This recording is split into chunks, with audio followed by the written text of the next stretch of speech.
¿Qué tal? ¿Cómo están, hermanos? ¿Bien? ¿Qué tal su fin de semana frío?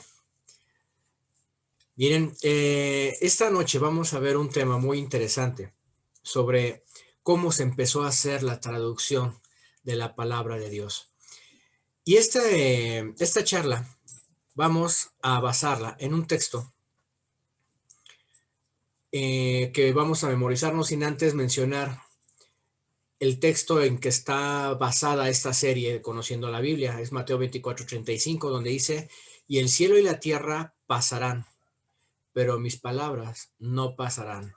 Esta es la palabra de nuestro Señor Jesucristo cuando vino aquí a la tierra. Y el texto a memorizar es la siguiente. Ciertamente, la palabra de Dios es viva y poderosa, y más cortante que cualquier espada de dos filos.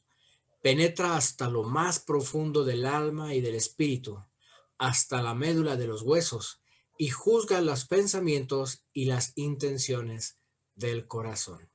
Hechos 11:22. Miren, hasta este momento hemos visto, uh, hemos visto y comprendido muchas cosas dentro de lo que es la historia de la Biblia en sí como libro. Ya nos cercioramos de que la palabra de Dios es inspirada por Él mismo y útil para enseñar, para redarguir, para corregir, para instruir en justicia, a fin de que el hombre de Dios sea perfecto y enteramente preparado para toda buena obra. ¿Se acuerdan qué cita es esta? Segunda a Timoteo 3, 16 al 17. Es el primer texto que se quedó para memorizar. Ahora, hemos aprendido que precisamente la Biblia es inspirada por Dios y que Dios mismo utilizó a hombres tan comunes como nosotros mismos, no tenían nada en especial, y escogió desde príncipes de potencias, en este caso, por ejemplo, Moisés, que fue un príncipe egipcio, hasta los más humildes campesinos que sin preparación académica lograron plasmar el talento gracias al Espíritu Santo. Realmente es muy interesante lo que vimos, todo lo que hemos aprendido, y aparte también vimos un tema acerca de los libros apócrifos, y vimos también el por qué no deben de estar en la palabra de Dios. Hay inconsistencias, hay incoherencias, hay errores y hasta garrafales en estos libros. Y aparte, por añadidura, no van acorde con la línea cristocéntrica de la cual está hecha la palabra de Dios.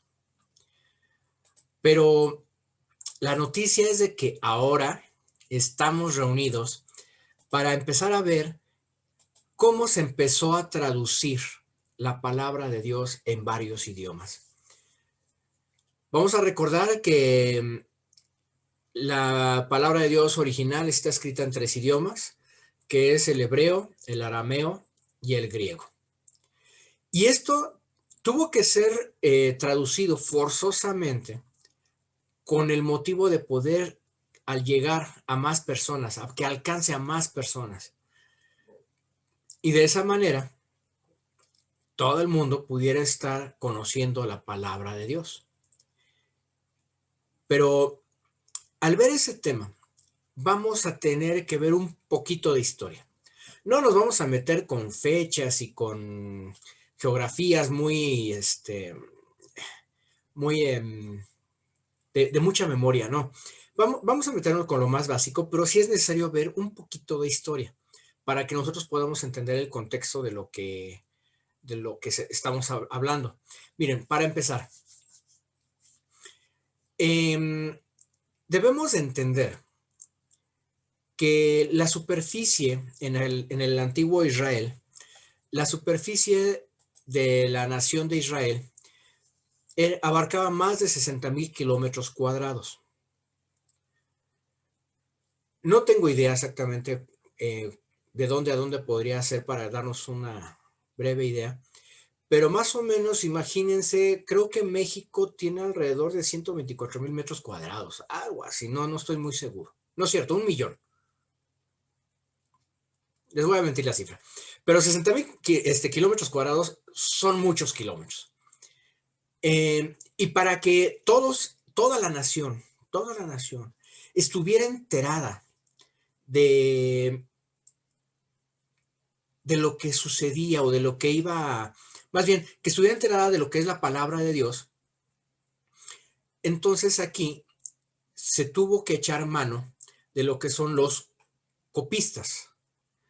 Los copistas, o también se les conocía como escribas o masoretas, tenían la encomienda de llevar la palabra de Dios, de copiar, hacer muchas copias fieles de la palabra para hacerla llegar a toda la nación de Israel. ¿Ya se dieron cuenta más o menos cuánto abarcaba aquí en el mapa? Entonces, con esto, ¿qué quiere decir? Que definitivamente la nación de Israel abarcaba mucho territorio y para que desde la punta a punta tuvieran conocimiento de lo que era la ley, los copistas tenían que hacer su trabajo y llevar a cabo la divulgación de la palabra de Dios. Ahora, al hablar de copistas o escribas o masoretas, que es lo mismo, pero así se les conocía, tenían que llenar una serie de requisitos para que esto pueda funcionar. La, la profesión de copista en aquel entonces era una profesión muy valorada, muy demandada, vamos a llamarlo así, pero muy pocos tenían la paciencia y la certeza de hacer bien las cosas, la pasión de hacer bien las cosas. Ahorita vamos a ver por qué. Digamos que la profesión del copista en aquel entonces era una carrera. Si lo comparamos a nuestros días, era un nivel de licenciatura. Entonces, no cualquier persona podía ser copista. Tenía que tener ciertas características para hacerlo. Y sobre todo, mucha disciplina. Miren, uno de los requisitos con los que los copistas se topaban era esto.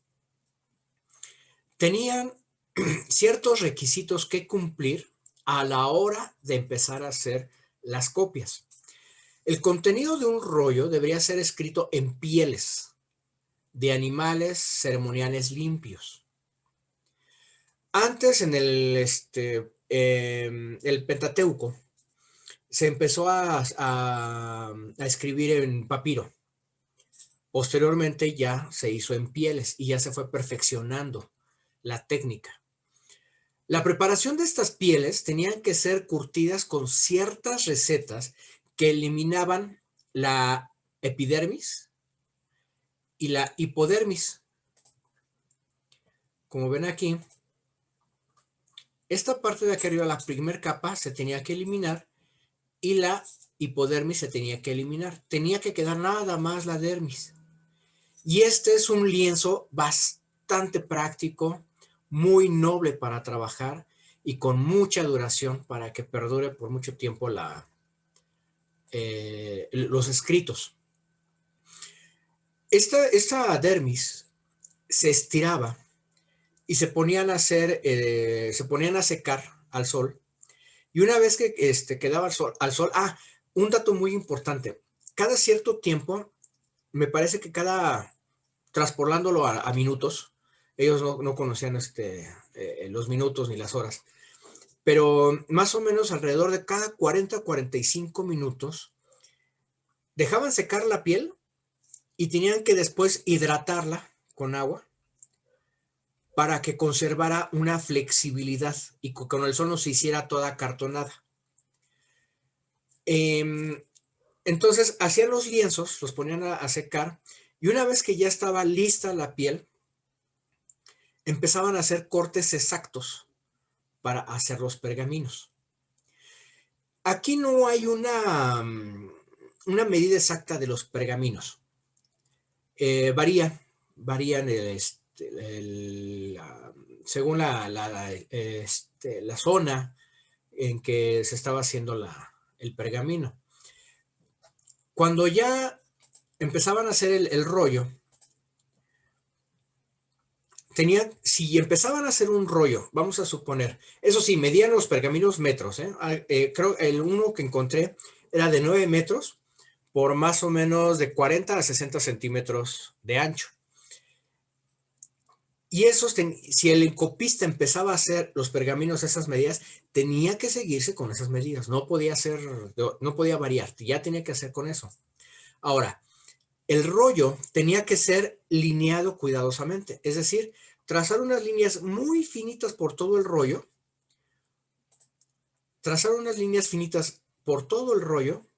de tal manera que el copista a la hora de empezar a escribir no se fuera con tendencia hacia arriba o hacia abajo, llevara una línea recta. Vamos a entender y vamos a recordar que el hebreo se escribía de derecha a izquierda.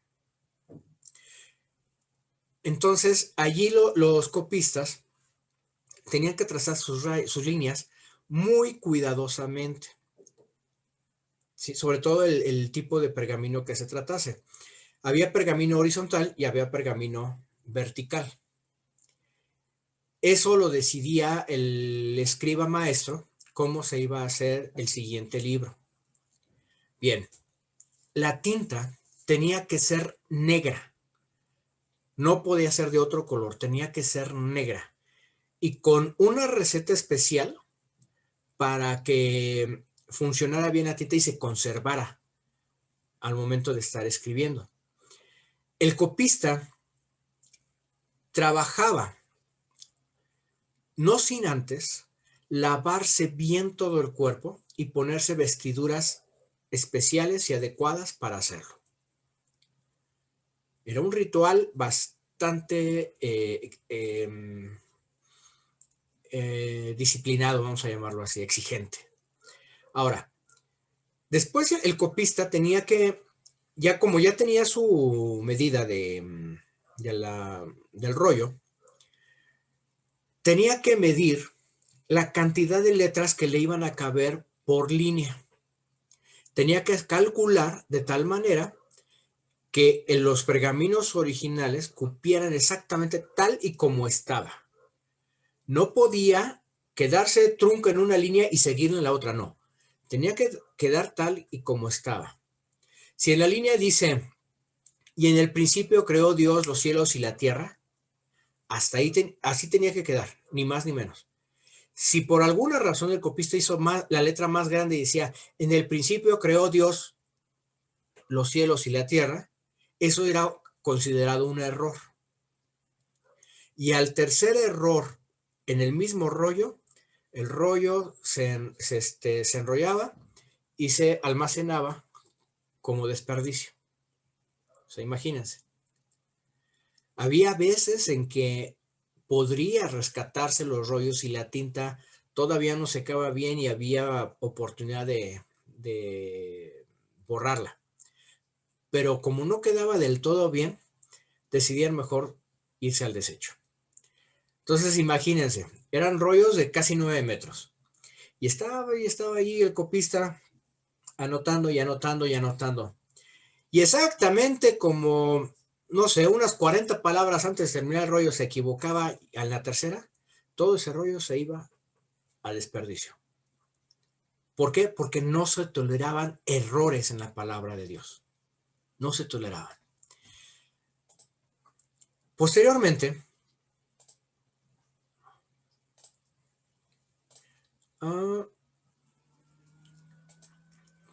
la copia tenía que ser una reproducción exacta, letra por letra del original. Y se cotejaba de tal manera que realmente hubiera fidelidad en los escritos. Tenía que ser con una reproducción exacta, letra por letra, de la copia original. Al escribir el nombre de Dios, los copistas tenían nuevamente que lavarse las manos antes de escribirlo y no se podía introducir la pluma en la tinta 2 veces. Una vez que se introducía la pluma en la tinta, esa tinta tenía que rendir para escribir el nombre de Dios. Acuérdense que el nombre de Dios estaba prohibido en aquel entonces mencionarlo, pero escrito no, entonces lo escribían con la YHWH.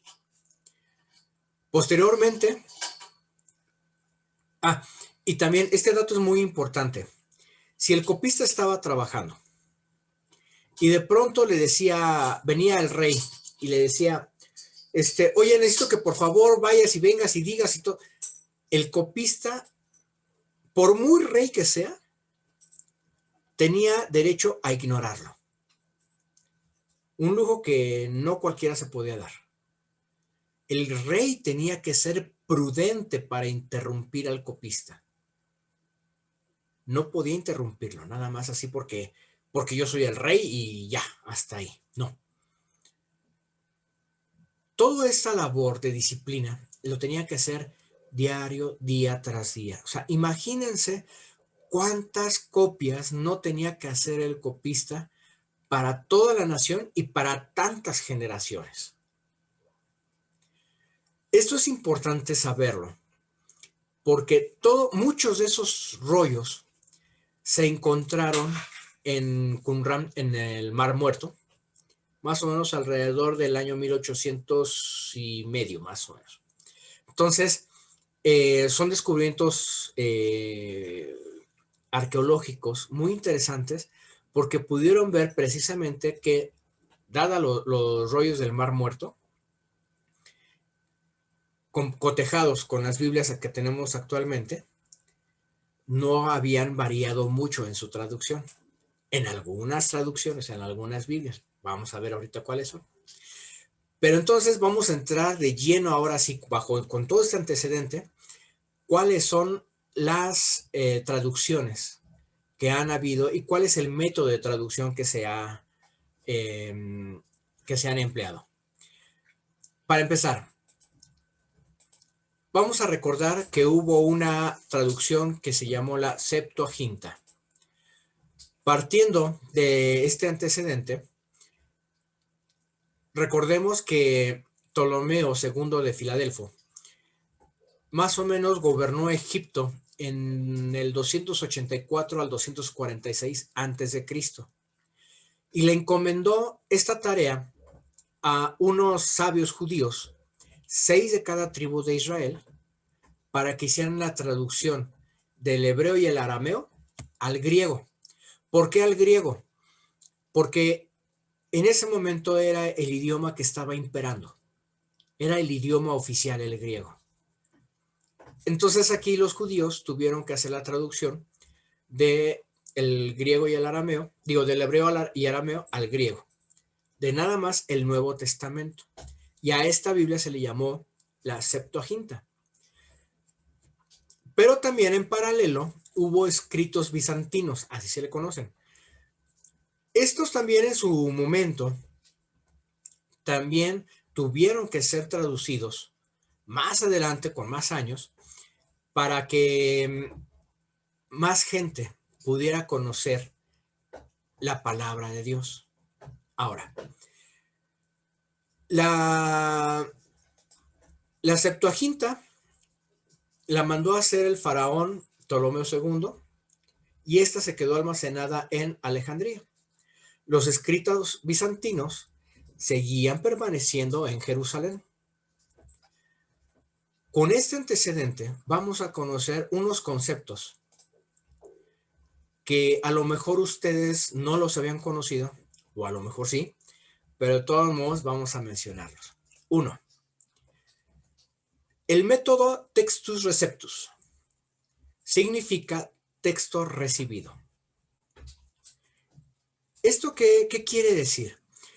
Que en la traducción se trata de traducir lo más fielmente posible todas y cada una de la palabra original.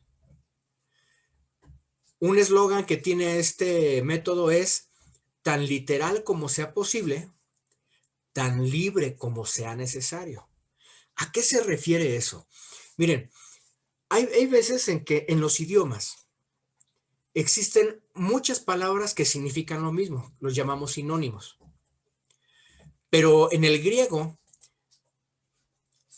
hay muchas palabras muy particulares. Miren, vamos a poner, por ejemplo, la palabra amor.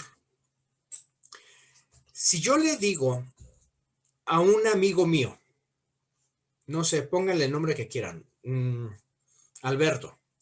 Si yo le digo, Alberto, te amo, aquí en Latinoamérica, al decir esto, ¿cómo se interpreta? Como que es un amor como medio raro, ¿no? Un hombre a otro hombre decirle te amo no es así como que bien visto dentro de lo que es la moral bíblica. Ahora, dentro del inglés, por ejemplo,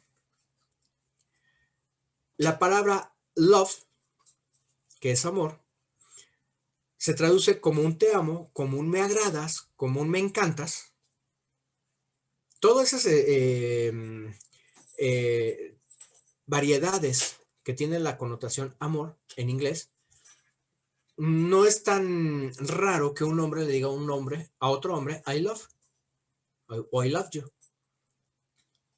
Sin embargo, en el griego hay diferentes tipos de amor y bien particulares. En este caso, si yo le dijera a un amigo un te amo, no se lo voy a decir castellanizado, se lo voy a decir un te fileo. Filos es un amor de amistad. No es lo mismo que yo le diga a mi esposa un te amo, que ya es un te amo eros, dirigido exclusivamente para las parejas.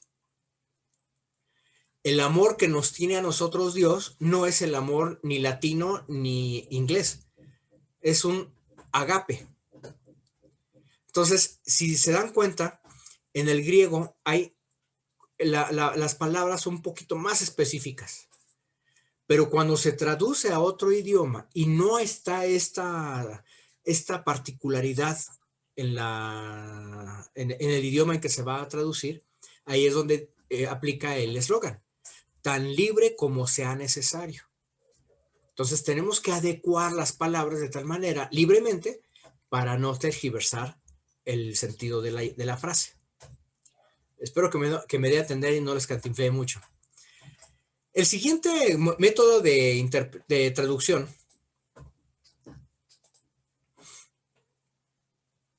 es el textus criticus. Este texto no busca tanto la literalidad, sino busca la fácil comprensión dentro de ciertos límites para respetar el sentido o el significado original. Y aquí el eslogan de este texto criticus o texto crítico, tan libre como sea posible, tan literal como sea necesario. Ahí es al revés. Y ahorita vamos a ver un ejemplo para que lo entendamos mejor. Miren, por ejemplo, hay una poesía que se llama Quiero ser en tu vida, de Martín Galas. Esta poesía, vamos a suponer que nos las dan en inglés. Y estas palabras en inglés nos las dan originalmente y nos dicen que lo traduzcamos. Ok.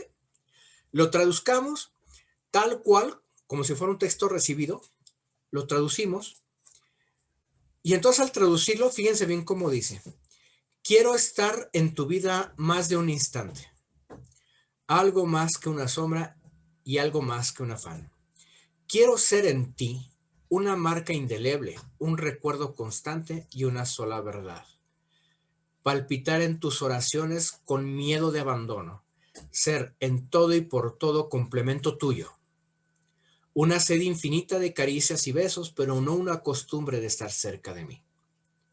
Eso es un texto recibido, tal cual como llegó del inglés, tratar de más o menos darle forma al español, pero letra por letra, tal cual como la vamos recibiendo.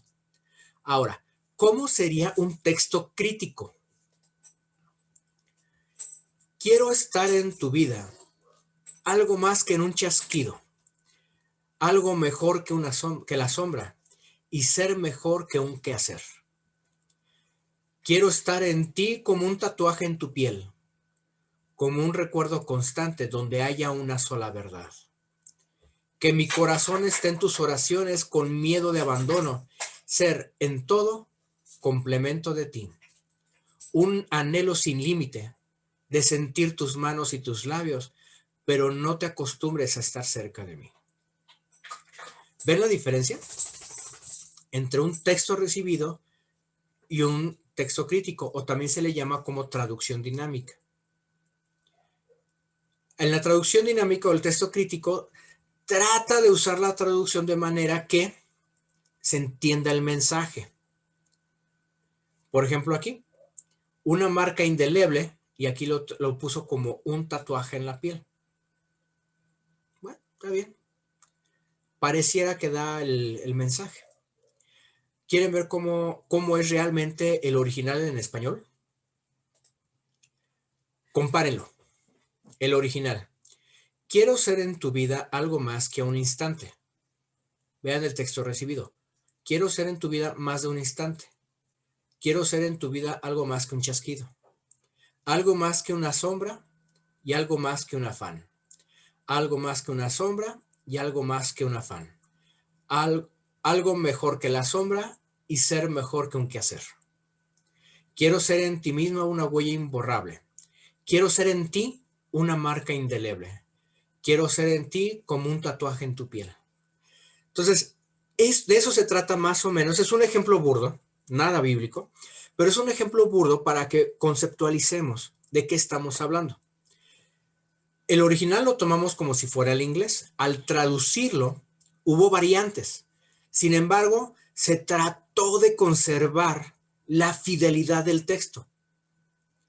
Pero una traducción dinámica no se conservó al 100% la fidelidad. Trató más que nada de dar el mensaje con la idea. Vamos a verlo más adelante. Miren, por ejemplo,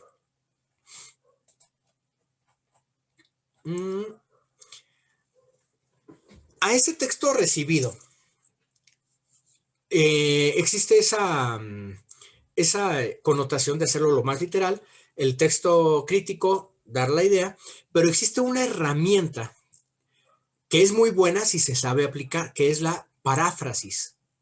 La paráfrasis es una explicación de una interpretación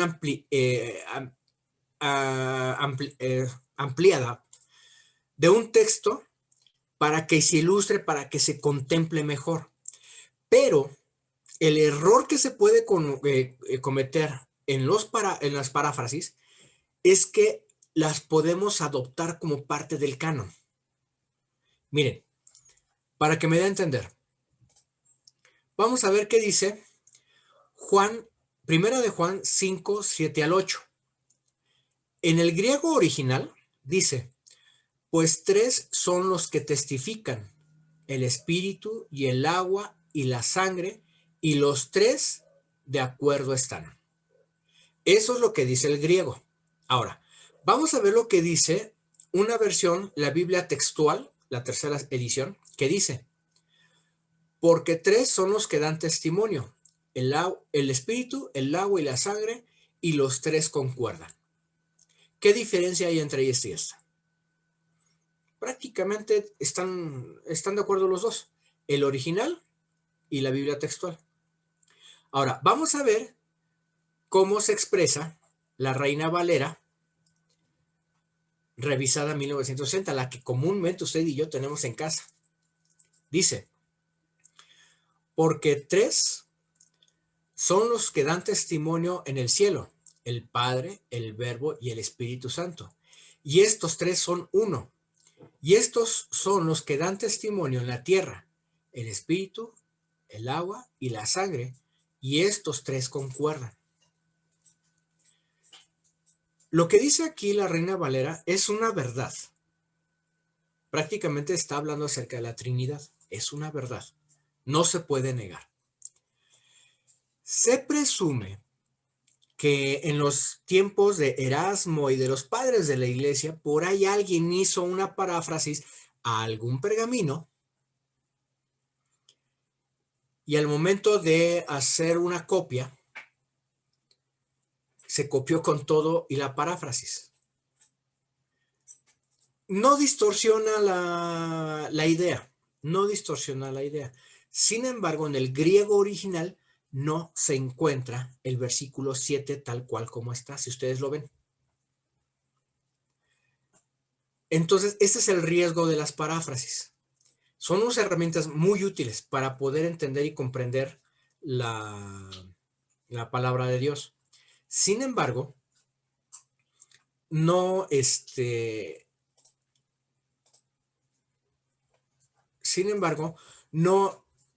no provee, o más bien existe el error de incluirlo dentro del canon. Ahora, cuando nosotros metemos, cuando las personas se han encargado de hacer las traducciones y en su afán de querer hacer paráfrasis o en su afán de querer hacer versiones de texto crítico, existen dos posibles errores. ¿Cuáles son estos? La tergiversación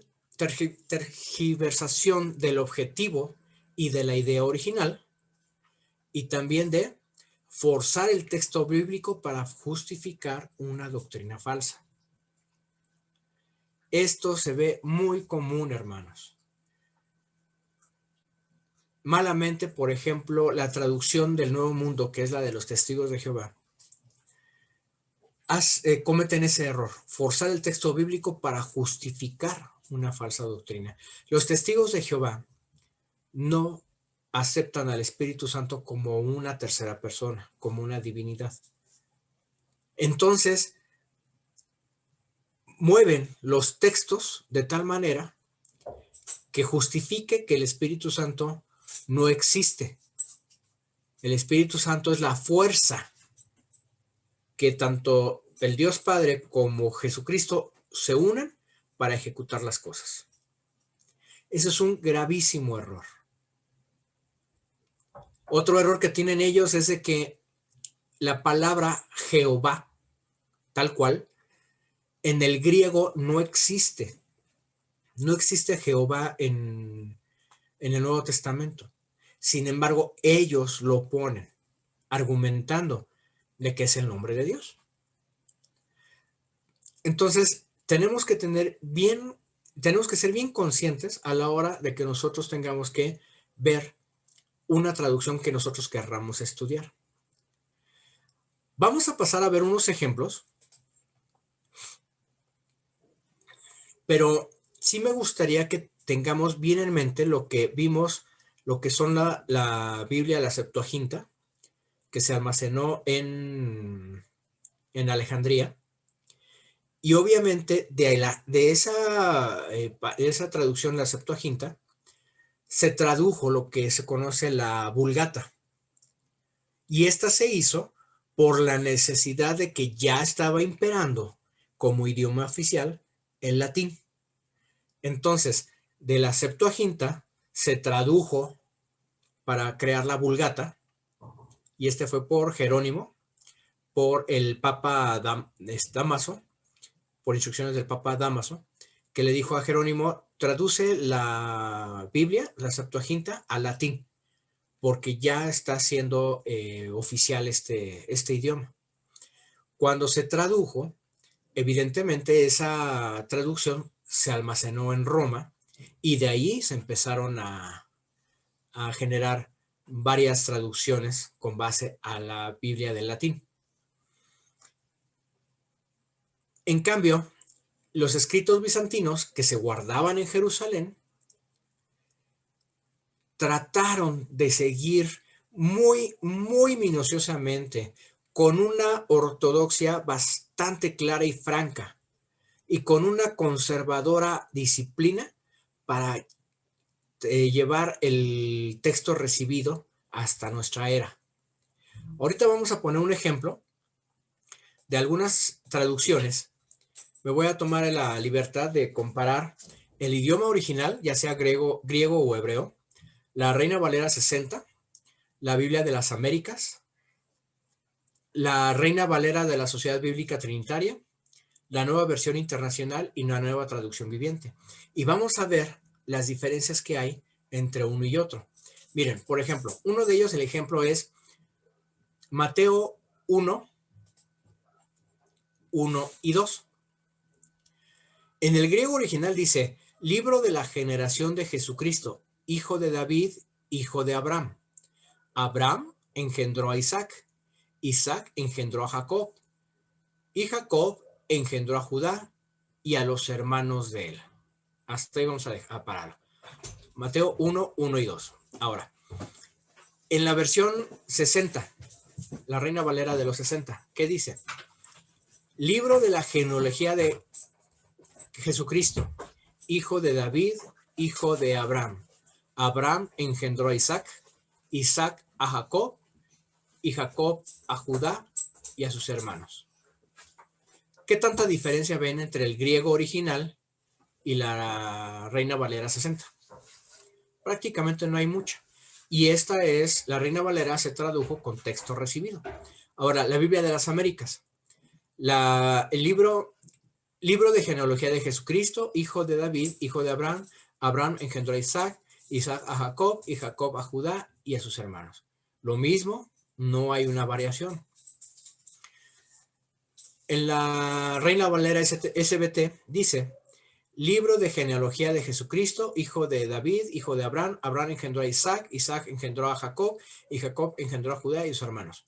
Lo mismo. Si se dan cuenta, los tres textos recibidos concuerdan muy plácidamente con el griego. Ahora, la Nueva Versión Internacional, ¿qué dice? Tabla genealógica de Jesucristo, hijo de David, hijo de Abraham. Abraham fue el padre de Isaac. Aquí ya se omitió la palabra engendró. Ahora fue padre de Isaac. Isaac, padre de Jacob. Jacob, padre de Judá y de sus hermanos. Ok, está bien. Ya se omitió la palabra engendró por la de padre y quiere decir que está diciendo la idea o el sentido, la esencia de lo que es el texto. Y aquí en paráfrasis, aquí sí está, fíjense bien hermanos, ¿cómo está? El siguiente es el registro de los antepasados de Jesús el Mesías. Nada que ver con libro de genealogía ni tabla genealógica. El registro de los antepasados de Jesús el Mesías, descendiente de David y de Abraham. Y lo mismo, se repite como padre en vez de engendró. Muy bien. El objetivo del texto recibido es hacer lo más literal posible la traducción. El texto crítico intenta transmitir el sentido de las palabras. Ahora, en las paráfrasis, muestra una lectura más amplia y explicativa de lo escrito. Si usted al momento de leer ve que el método que se haya utilizado se utilizó en un versículo, seguramente está aplicado para toda la Biblia. Vamos a poner otro ejemplo, que es Romanos 8:35. Dice, ¿quién nos separará del amor de Cristo? ¿Tribulación o angustia o persecución o hambre o desnudez o peligro o espada? Muy bien. Si ustedes se dan cuenta en la Reina Valera 60, Biblia de las Américas y la Reina Valera SBT, prácticamente dicen lo mismo. Ahora, ¿por qué estoy subrayando o por qué estoy exaltando la palabra desnudez, espada? Por los siguientes métodos de traducción. Que dice, en la Nueva Versión Internacional, ¿quién nos separará del amor de Cristo? La tribulación o la angustia, la persecución, el hambre, la indigencia, quitando desnudez con indigencia, el peligro o la violencia con espada. Bueno, está bien, el texto crítico nos da a entender el mismo sentido de lo que dice el texto. Ahora vamos a ver la Nueva Traducción Viviente, la paráfrasis. ¿Acaso hay algo que pueda separarnos del amor de Cristo? ¿Será que Él ya no nos ama si tenemos problemas o aflicciones, si somos perseguidos o pasamos hambre o estamos en la miseria o en peligro de amenaza de muerte? Aquí está lo preocupante, hermanos. Porque en qué momento, si ustedes leen el contexto, está habiendo una discriminación Jesús. ¿Será que Él ya no nos ama si tenemos problemas o aflicciones? ¿En qué parte del griego ustedes vieron esa condicionante por parte de Cristo? Y si ustedes ven el contexto, nada que ver. Y este es el error que puede haber en las Biblias de paráfrasis. Vamos a poner un último ejemplo, que es Proverbios 24-29, y este está en el hebreo. Esto es algo muy curioso, hermanos. Vamos a recordar que el hebreo se leía de derecha a izquierda y de abajo para arriba. Entonces, así vamos a leer la traducción del hebreo. No digas como me han hecho, así tu casa. Lo dije muy pasado para que más o menos hiláramos la secuencia de las palabras. Pero la frase corrida dice, no digas como me han hecho, así tu casa. Es decir, así como tú me hiciste, así también le va a pasar a tu casa. Como si fuera una maldición. ¿Sí? Bien. Ahora, en la Reina Valera, dice, no digas como me hizo, así le haré. Daré el pago al hombre según su obra. La Biblia de las Américas dice prácticamente y dice lo mismo exactamente. La Nueva Versión Internacional cambia un poco, pero no pierde el sentido. No digas, le haré lo mismo que me hizo, le pagaré con la misma moneda. Pero ahora fíjense la Nueva Traducción Viviente con la paráfrasis. No digas, ahora me voy a vengar de lo que me hicieron, me desquitaré con ellos. Cambia un poquito el sentido. Cambia un poquito el sentido del entendimiento de estas versiones. Teniendo ya este contexto de todo lo que existe como texto recibido y texto crítico y las paráfrasis, existe ahora una siguiente pregunta. Entonces, ¿cuál método es el mejor para que yo pueda tener un estudio bíblico? Miren, hermanos, meternos a este tema conllevaría mucho tiempo.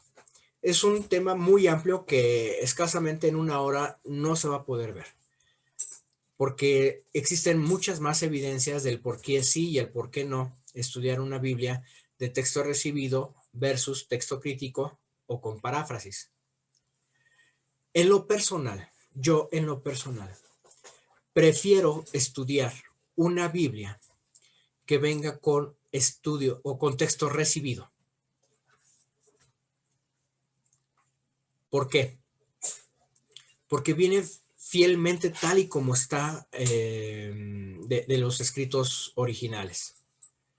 Conserva la literalidad del idioma para no distorsionar el sentido de la frase. Con esto se busca la fidelidad del mensaje, mas no la lectura fácil. ¿Sí me doy a entender?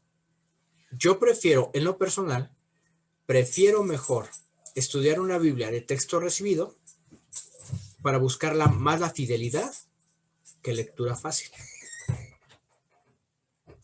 La Biblia que usa mucho la paráfrasis está como la Nueva Traducción Viviente, como la de Dios habla hoy.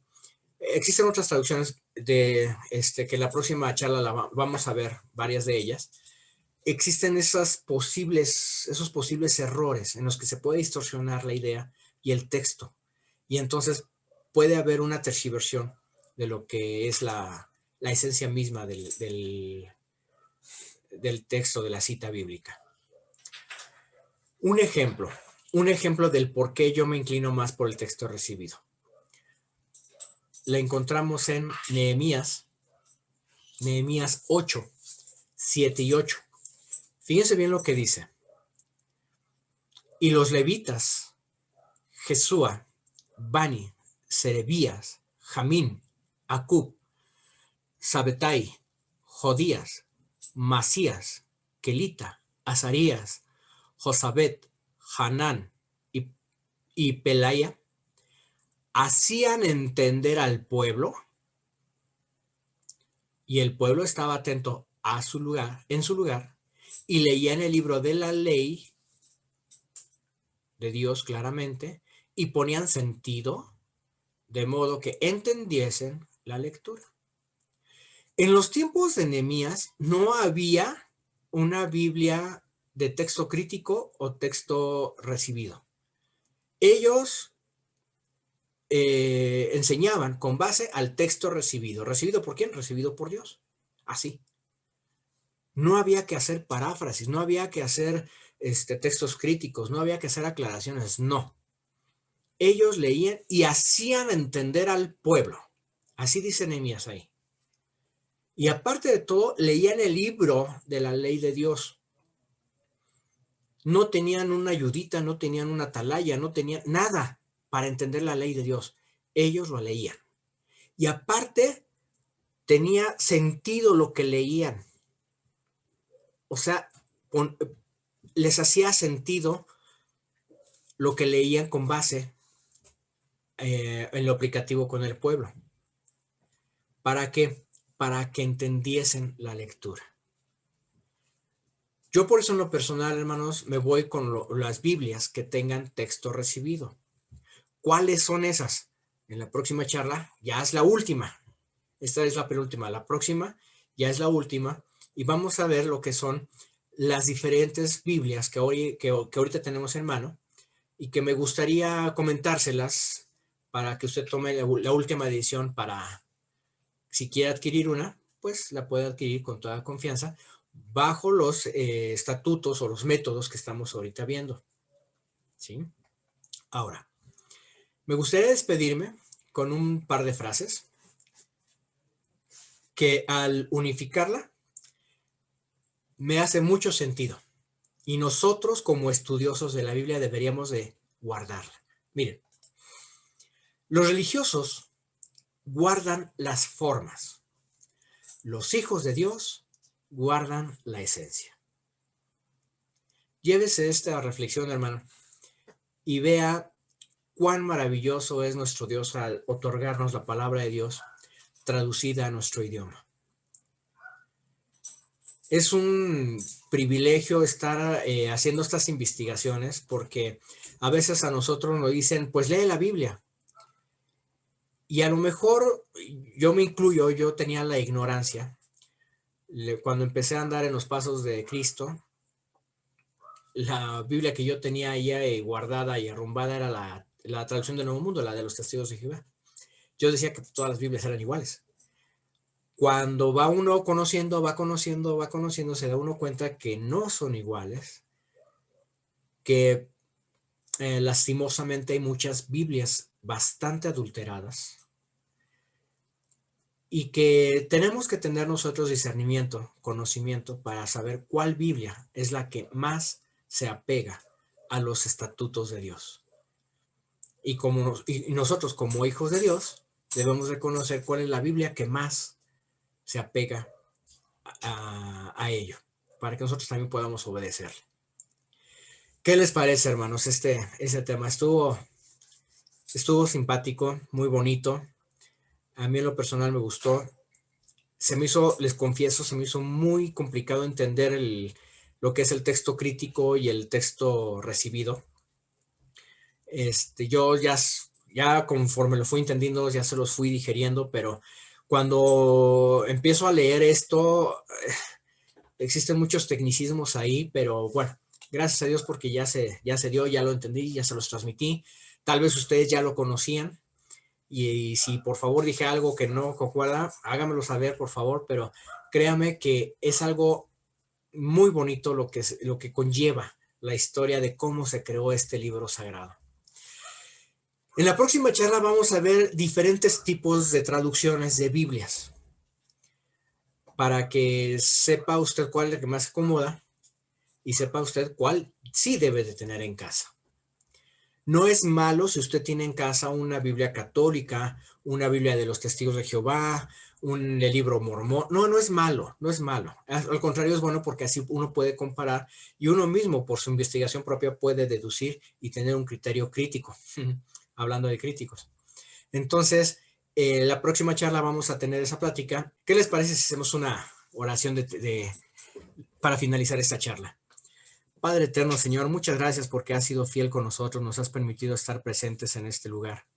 Gracias porque nuevamente conocemos un poquito más de ti, Señor, y los estatutos que nos has heredado para el conocimiento tuyo.